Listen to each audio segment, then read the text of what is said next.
What about those threat actors that just want to watch the world burn?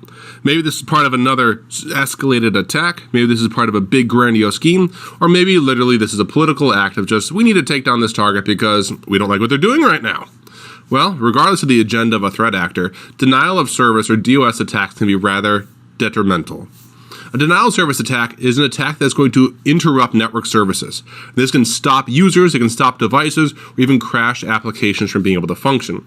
Now, there's two ways it usually goes about this. With an overwhelming amount of traffic, which means an enormous amount of data at a high speed rate is hitting a target, whether that target is a user, or it's a server, or it's even a network intermediate device. That target's unable to handle that amount of data, so then it cannot respond to legitimate requests from legitimate users. Besides just an overwhelming amount of data hitting a target, a denial of service could also be where maliciously formatted packets are being created and are being sent at a target, and that target doesn't know how to handle that message. Because it doesn't know how to handle the message, it causes an error condition, and then that targeted device cannot again respond to legitimate requests. Now, we can change this denial of service attack to be a little bit different, and that's called a DDoS, which is a distributed denial of service. And this is where we have multiple sources of threat actors, all hitting a target at the same time.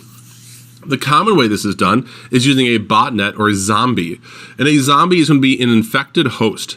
And this infected host is part of the overall collective that's being used by a threat actor to target a specific device, whether it's a user or a network device or an application.